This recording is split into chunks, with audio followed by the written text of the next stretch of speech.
Pues muchísimas gracias, bienvenido.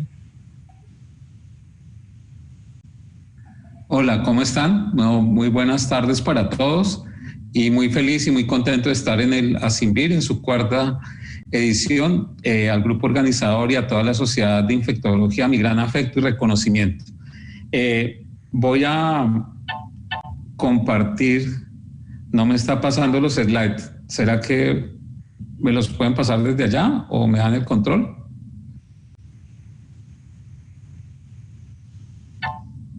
No están pasando.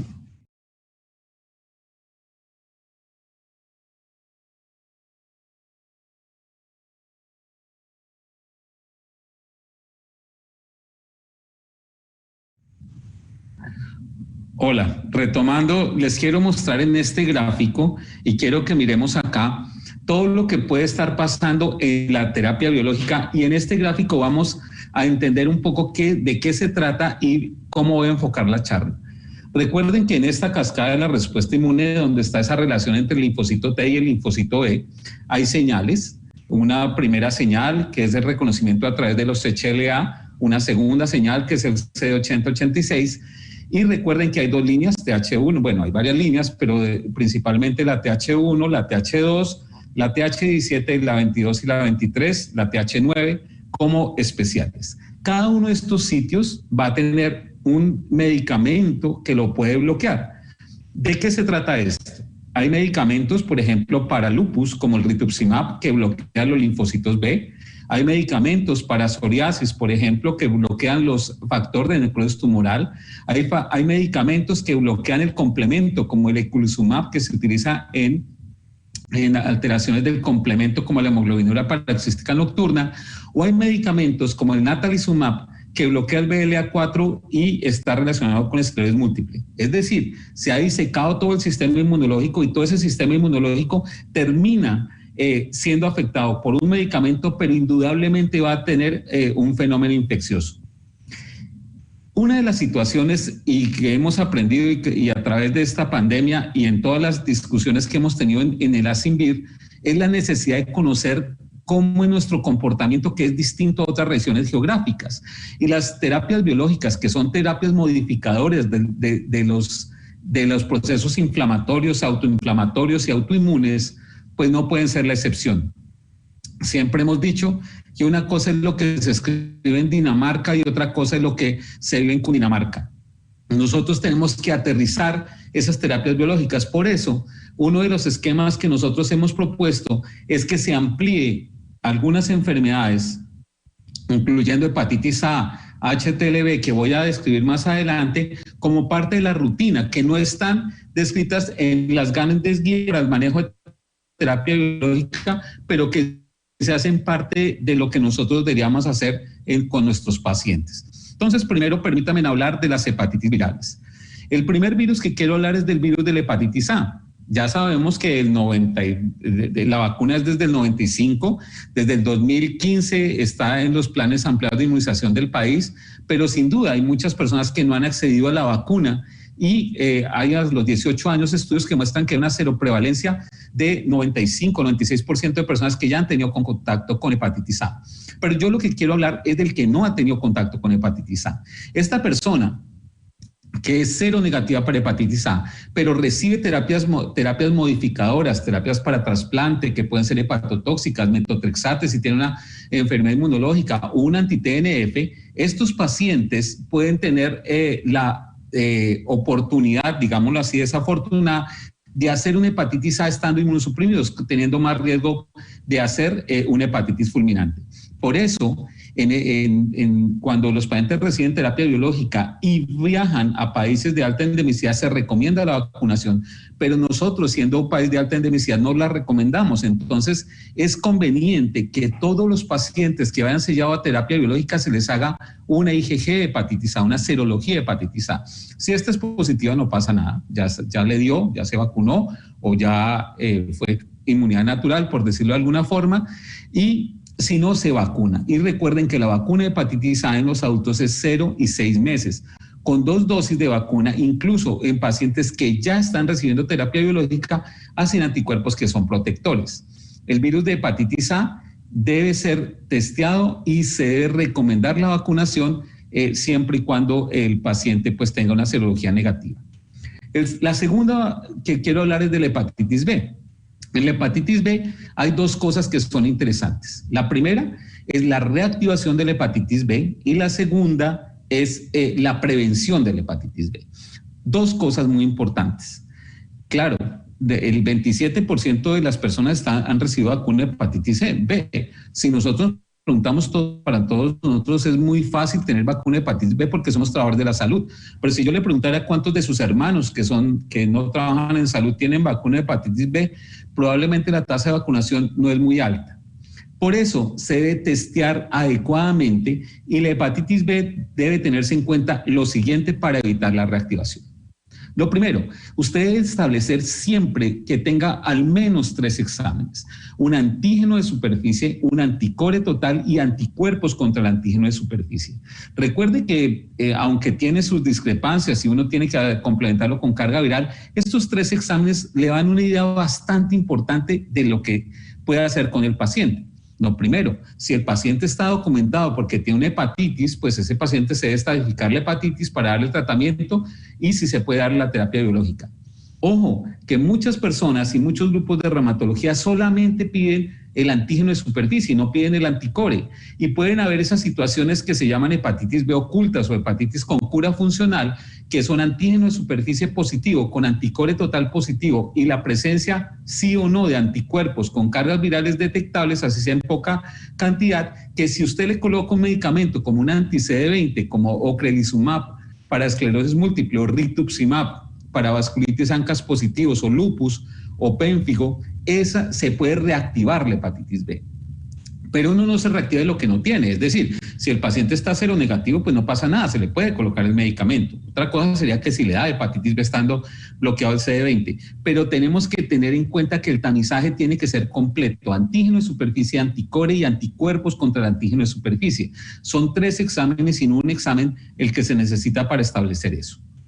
Resulta que estos pacientes que tienen cargas virales que pueden ser indetectables con la presencia de anticuerpos, si yo le doy un bloqueador del CD20, pues la producción de anticuerpos contra el antígeno de superficie se frena y por eso se reactiva el antígeno de superficie. Recuerden que el linfocito pre-B tiene CD20, el linfocito B tiene CD20, pero cuando se transforma en célula plasmática pierde CD20. Entonces hay unos anticuerpos vacunales que no tienen importancia, pero aquí en los pre-B y en los B es muy importante cuando se bloquean los CD20. Ojo con medicamentos ocrelizumab, esclerosis múltiple, rituximab en terapias reumatológicas de hacer el testeo, porque ahí es donde mayor riesgo hay de reactivación. Y miren este gráfico que a mí me encanta, porque es cómo es la reactivación de acuerdo a las terapias biológicas.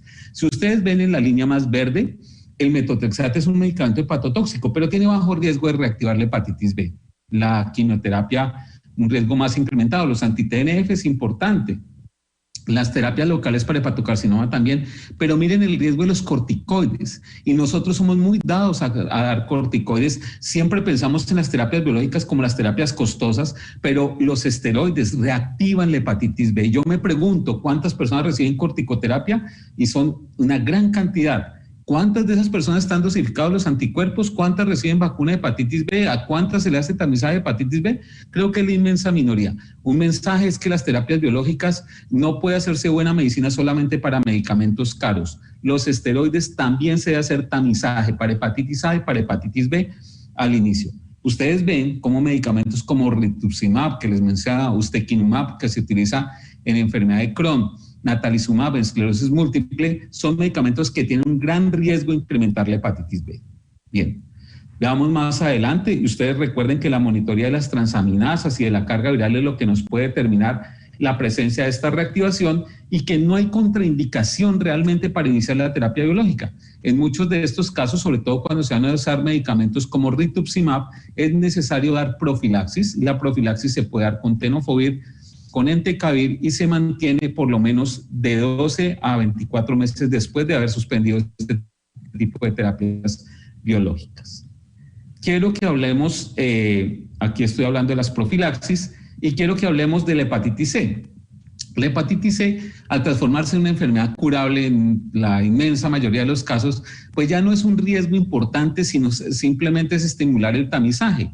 Y muchos de estos pacientes que son sometidos a terapia biológica dicen, a mí ya me hicieron una prueba de hepatitis C, pero la prueba de hepatitis C se la hicieron hace 3 años, como si tener una prueba negativa fuera vacuna para no tener hepatitis C. Recuerden que nosotros, como hacemos con los pacientes de VIH, tenemos que retamizar para hepatitis C, ser muy insistentes en la búsqueda. Esta es de las pocas enfermedades en Colombia, porque no pasa en otras latitudes, que tiene medicamentos y no tiene pacientes. Y la búsqueda tiene que ser mucho más activa, y sobre todo en estos pacientes con enfermedades reumatológicas o oncológicas, trasplantes, donde nosotros tenemos que estar monitorizando el virus C. Al ser, como les digo, una enfermedad curable, simplemente se trata y después de 8 o 12 semanas se puede iniciar la terapia biológica y no hay una contraindicación formal para iniciarla.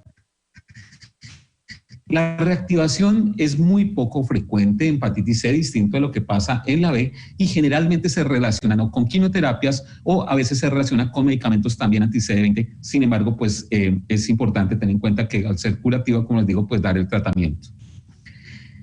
Bien, pasemos adelante.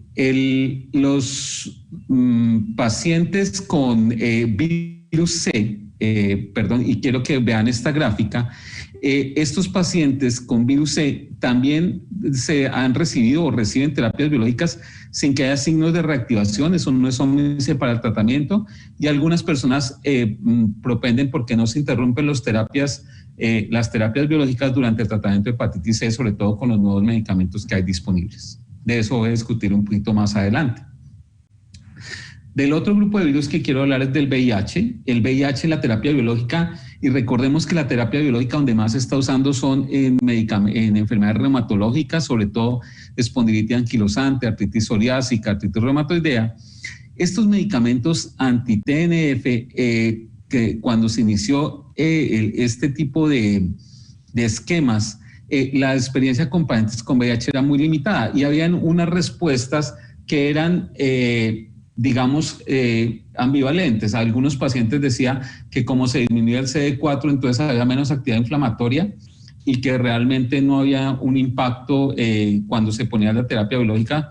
Y algunos otros decían que cuando se ponía anti-TNF había un riesgo de incremento de la carga viral. Sin embargo, no se han actualizado mucho las guías y lo que se recomienda actualmente es que hay que optimizar la terapia antirretroviral, asegurar que tenga un CD4 por encima de 200 y que estos pacientes se les puede iniciar la terapia, no suspender terapia biológica o iniciar la terapia biológica siempre y cuando haya un control virológico inmunológico que esté adecuado. No incrementaría el riesgo igual y sería igual el riesgo, por ejemplo, de tuberculosis con anti-TNFs, pero la mayoría de estos pacientes con VIH ya vienen con tratamientos. Recuerden que no se debe repetir los tratamientos para profilaxis para TBC o para tratamiento de TBC latente, y que muchas veces que estos pacientes se les vuelve a hacer otra vez pruebas de tuberculina. Nunca he entendido por qué hacen eso, que son pacientes que han recibido tratamientos para terapia, para TBC latente, y porque tienen VIH, han recibido su tratamiento, van a una terapia biológica y vuelven y le hacen un cuantiferón, vuelven y le hacen una prueba de tuberculina que no tiene ninguna interpretación en ese escenario.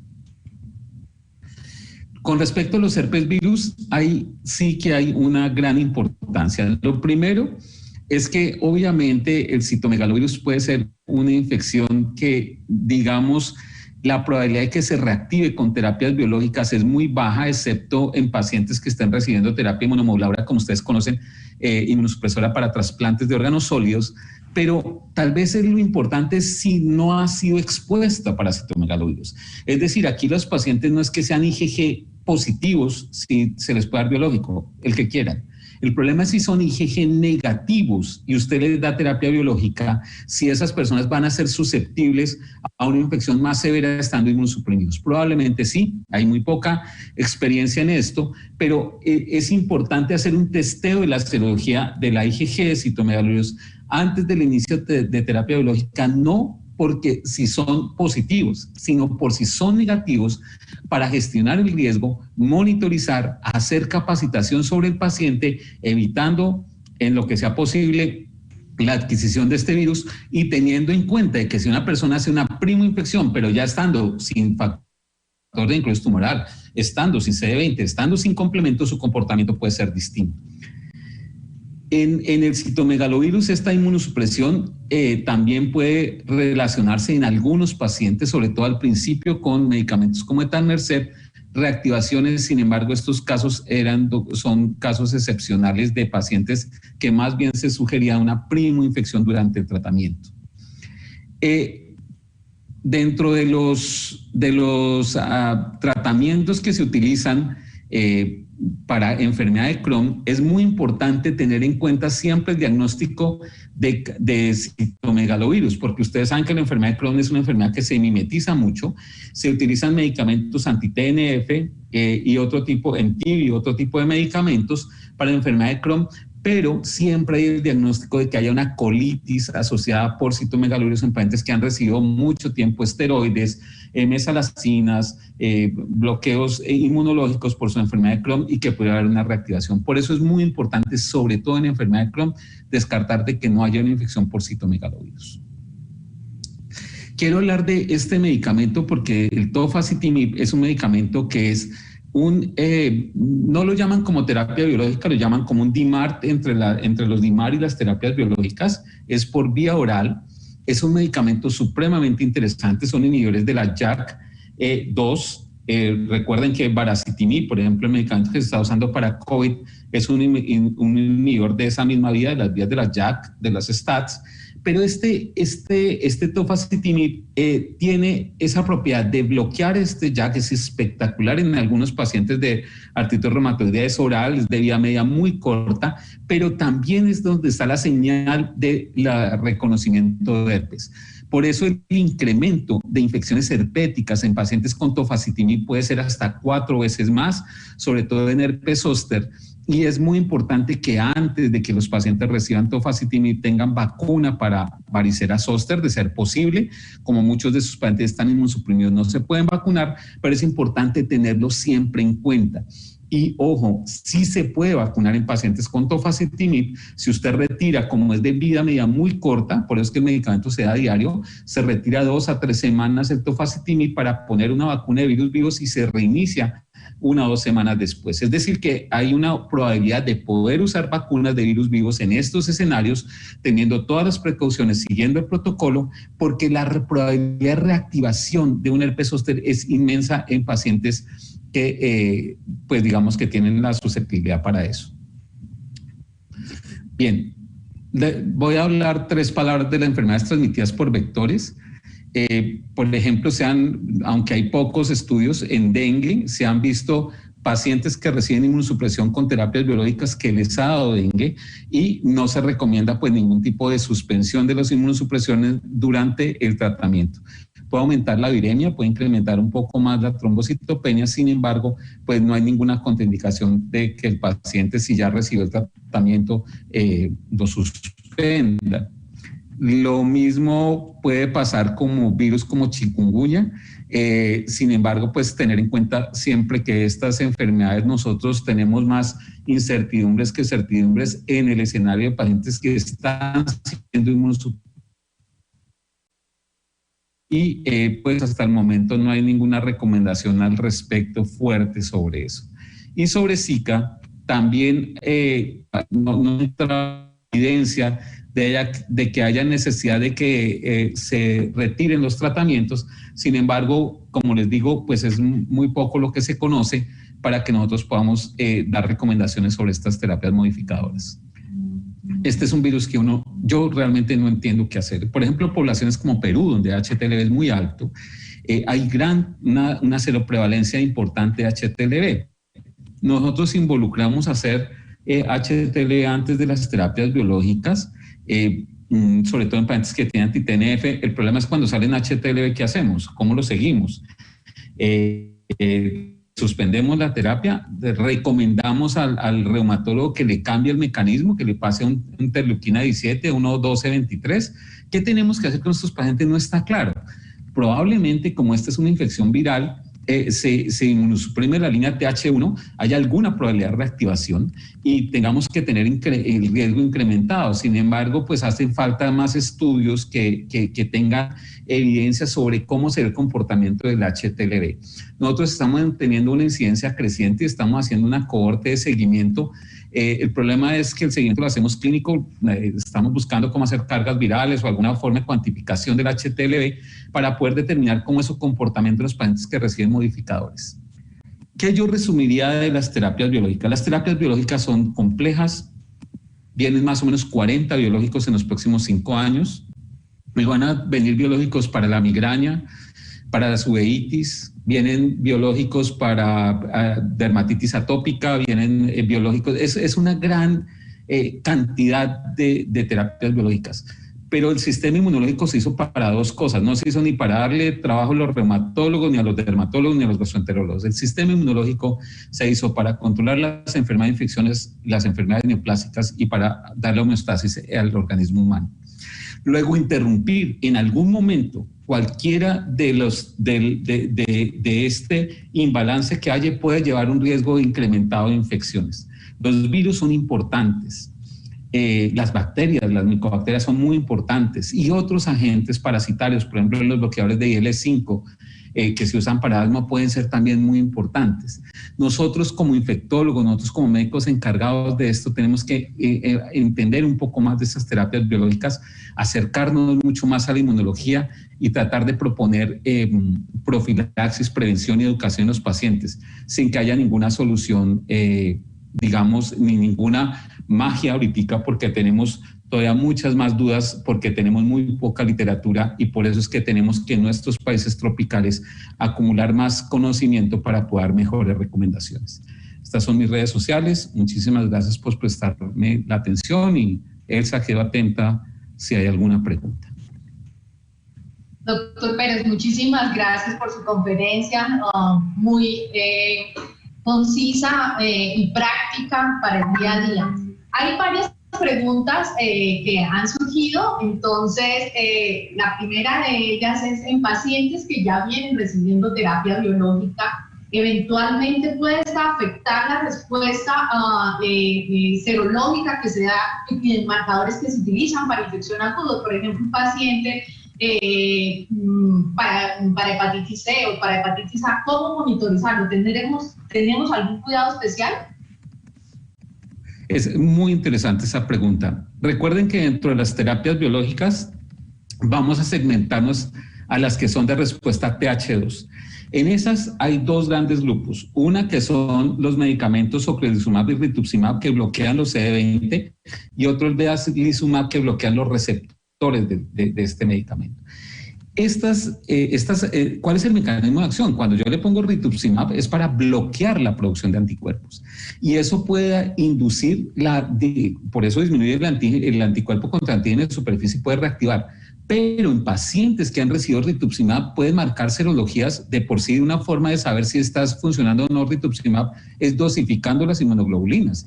Y si las inmunoglobulinas son normales porque no está funcionando, entonces los pacientes pierden IgG y se pueden perder, ojo, anticuerpos, por ejemplo, para Epstein-Barr, o se pueden perder otras pruebas serológicas como toxoplasma.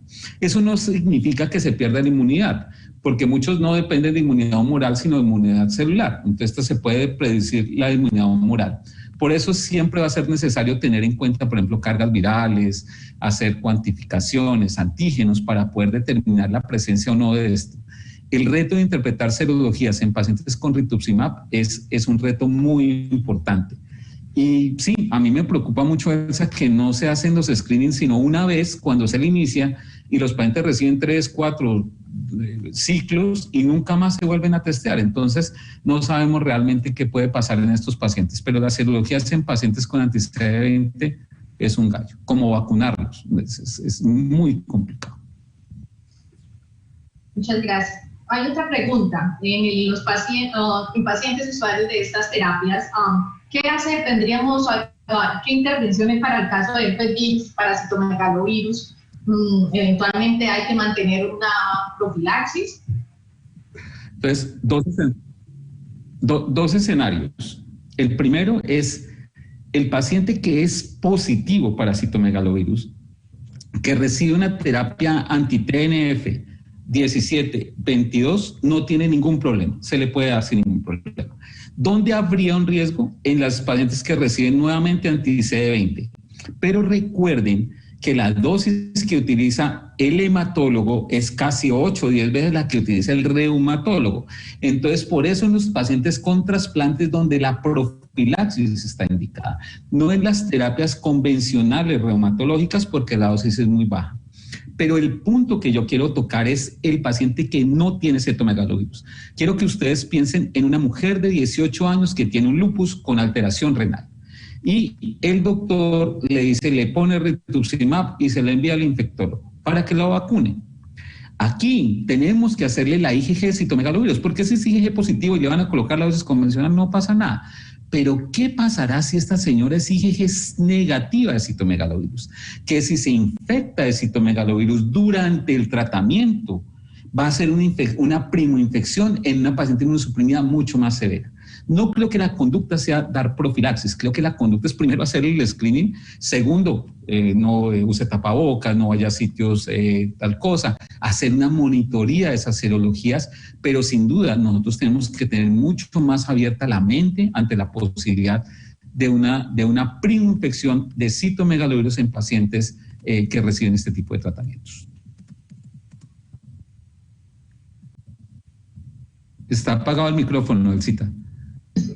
Muchas gracias, doctor Pérez. Pues no tenemos más preguntas. En nombre de la Asociación Colombiana de Infectología, agradecemos mucho su presencia y le deseamos siempre lo mejor. Doctor Pérez, continúe con nosotros y bueno, doy paso a mi compañero, doctor Iván Rodríguez, para la última charla de este simposio. Adiós.